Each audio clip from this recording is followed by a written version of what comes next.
समाज के उस तबके को समझने जानने का प्रयास किया जो मजदूर थे, जो गरीब थे, जिनके बारे में कभी बाबा साहब अम्बेडकर सपना देखते थे, जिनके परिवर्तन के लिए ज्योतिबा फूले, पेरियार, सावित्रीबाई फूले, वाल्मीकि, संत रविदास, महात्मा बुद्ध, मंडल कमीशन के लिए कुर्बानी देने वाले बिक्रम सिंह, सभी लोगों ने इस देश के अंतिम व्यक्ति के लिए जो लगातार प्रयास किए, उनकी आर्थिक सामाजिक आजादी की, जिसमें सबसे बड़ी भूमिका हमारे सुभाष चंद्र बोस की है। मैंने शुरुआत की एक ऐसे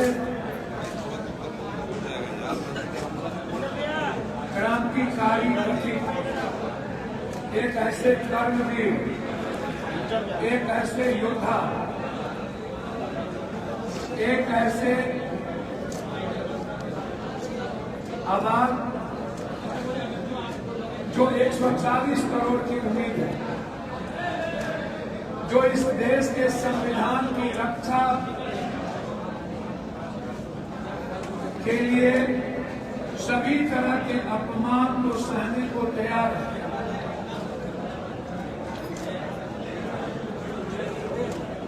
मैं अपने नेता, प्रिय नेता, जो इस मुल्क के 10,000 किलोमीटर चलकर समाज के उस तबके को समझने जानने का प्रयास किया जो मजदूर थे, जो गरीब थे, जिनके बारे में कभी बाबा साहब अम्बेडकर सपना देखते थे, जिनके परिवर्तन के लिए ज्योतिबा फूले, पेरियार, सावित्रीबाई फूले, वाल्मीकि, संत रविदास, महात्मा बुद्ध से लेकर ऐसे हर वालों, चाहे वो शहीद जगदेव बाबू हों, चाहे कर्पूरी ठाकुर जी हों, चाहे शहीद सूरज नारायण सिंह जी हों, चाहे राजकवि दिनकर हों, चाहे पंडित जगनंदन शर्मा हों, चाहे मंडल कमीशन के लिए कुर्बानी देने वाले बिक्रम सिंह हों, सभी लोगों ने इस देश के अंतिम व्यक्ति के लिए जो लगातार प्रयास किए, उनकी आर्थिक सामाजिक आजादी की, जिसमें सबसे बड़ी भूमिका हमारे सुभाष चंद्र बोस की है। और आम आदमी की मिनिमम रिक्वायरमेंट और फंडामेंटल राइट, जिसको ग्रंथ के रूप में इस सदी के महानायक बाबा साहब अम्बेडकर ने जो संविधान बनाया, जिसमें इक्वल जस्टिस और इक्वल फ्रीडम की बात की, उस आवाज को किसी ने बुलंद किया कि वो राहुल गांधी। आज देश के हर वर्ग और समुदाय के लोगों ने ये एक्सेप्ट किया, चाहे वो मंडल कमीशन प्राप्त होने के बाद बीजेपी ने उसका सबसे ज्यादा विरोध किया, मनु स्मृति जैसे मुद्दों पर बीजेपी ने जिस तरीके से बाबा साहब अम्बेडकर को अपमानित किया, और आज तक सामाजिक व्यवस्था के तहत समाज के सबसे कमजोर गरीब व्यक्ति पर जिस तरीके से इस जीवन के अधिकार पर, उनके जीने के तरीके पर, उनकी संस्कृति पर हमला हुआ था, और तब एक विचारधारा जन्म ली थी वो,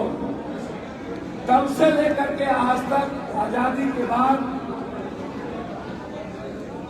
जिस 90% लोगों की भागीदारी नहीं थी, आर्थिक में साझेदारी नहीं थी, हिस्सेदारी नहीं थी, यह सवाल जिसकी जितनी जनसंख्या उतनी भागीदारी आरक्षण में हो,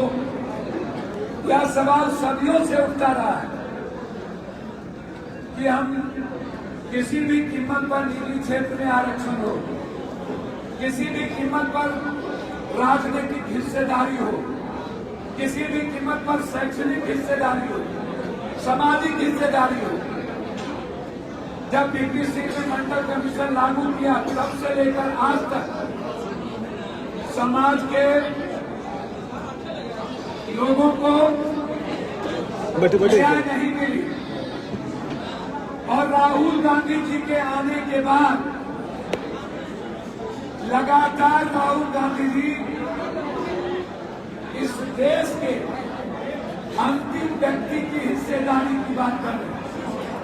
अंतिम व्यक्ति की राजनीतिक भागीदारी की बात कर रहे हैं, अंतिम व्यक्ति की साझेदारी की बात कर रहे हैं।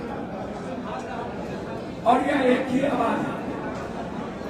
वह है राहुल गांधी जी। और एक ऐसी कांग्रेस पार्टी जो 10,000 किलोमीटर चल के आम आदमी की पार्टी बनाने का प्रयास हमारे नेता राहुल गांधी ने किया। आज एक उम्मीद जगी है इस देश के गरीबों, मजदूरों, किसानों, महिलाओं, बेरोजगारों की, पलायन करने वालों की, यदि उन्हें आर्थिक आजादी की हिस्सेदारी मिल सकती है तो उसकी आवाज राहुल, यदि मुझे शैक्षणिक आजादी मिल सकती है तो राहुल गांधी, यदि मुझे राजनीतिक हिस्सेदारी मिल सकती है तो राहुल गांधी। यह सवाल आज बहुत बड़ा है। मैं आपसे एक आग्रह करना चाहता हूं, इधर यदि बाघ का खाल पहन ले तो शेर नहीं हो।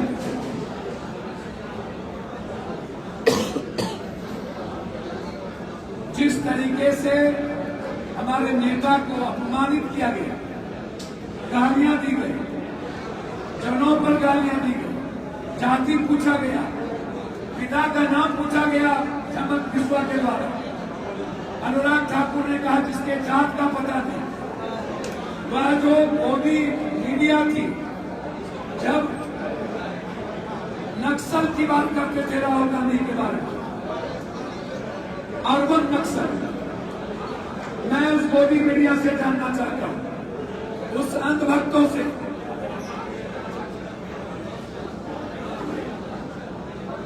क्या आप अर्बन नक्सल नरेंद्र मोदी जी से को नहीं कहेंगे? क्या आप मोदी जी की जाति नहीं पूछेंगे?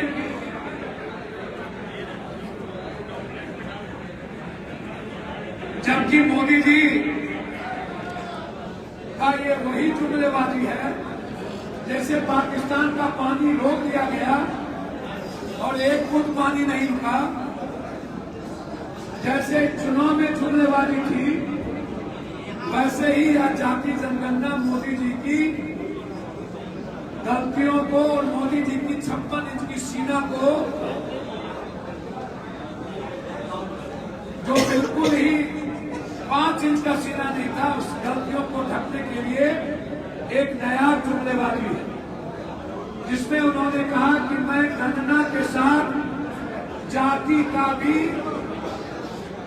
नाम पूछूंगा, जाति पूछूंगा। उन्होंने यह बात नहीं कही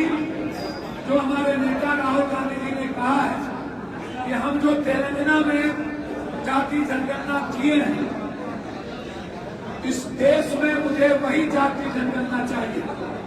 जिसमें हर व्यक्ति की आर्थिक आजादी, राजनीतिक भागीदारी, शैक्षणिक आजादी, हर तरह की आजादी में उनकी भूमिका हो, जो भारत को बनाने में जिसकी भूमिका सबसे ज्यादा। और मोदी जी ने इन बिंदु पर कुछ नहीं कहा। हॉटलाइन तो बना लेकिन डेडलाइन नहीं बना। ना डेडलाइन है, ना ही राहुल गांधी जी के सपनों की वो बात है। इस देश के लोग चाहते हैं, इस देश में जिसकी जितनी जनसंख्या हो उस अनुपात में आरक्षण दिया जाए, जिसकी जितनी जनसंख्या हो उस अनुपात में राजनीतिक हिस्सेदारी हो, चाहे ईबीसी है, चाहे एसटी एससी हो। जो ओबीसी के नेता या कहते हैं कि हमारी जीत है, मैं उनसे कहना चाहूंगा,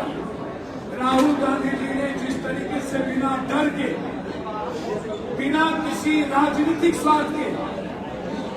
आज गाली सुनकर, अपमान सुनकर के 90% लोगों के लिए मरने का जज्बा रख रहे हैं। क्या इस देश के पीएम एसटी, एससी और ईबीसी को पीएम बनाएंगे? क्या इस देश के वो ओबीसी नेता जो ईबीसी और एसटी, एससी की बात कर रहे हैं? इस देश में जितनी आबादी है, क्या उस आबादी के मुताबिक आप मुख्यमंत्री बनाएंगे? या सोच है मेरे नेता की, सिर्फ पीठ में थपथपाई। राहुल गांधी जी ने पहले ही कह दिया, हमें बिहार मॉडल नहीं चाहिए। हम बिहार मॉडल में जो हुआ वो सही नहीं है। 3 बार, 2 बार यहां, 1 बार प्रेस कॉन्फ्रेंस में उन्होंने कहा जिसको मैंने लागू किया। इसीलिए नरेंद्र मोदी जी ने एक जुमला फेंका और अपनी गलतियों को और पहलगाम के मुद्दों को डाइवर्ट करने के लिए देश के लोग ये समझ गए कि नरेंद्र मोदी जी किसी के नहीं है, ना पिछड़ा के ना आगरा के, वह सिर्फ कुर्सी के हैं और ये कुर्सी के बगैर रह नहीं सकते।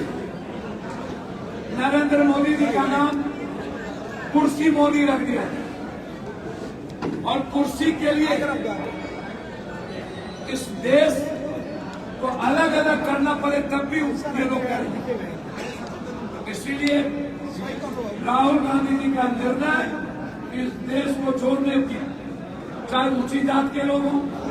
चाहे एसटी हो, चाहे ईबीसी हो, चाहे ओबीसी हो, सबकी भागीदारी चाहिए।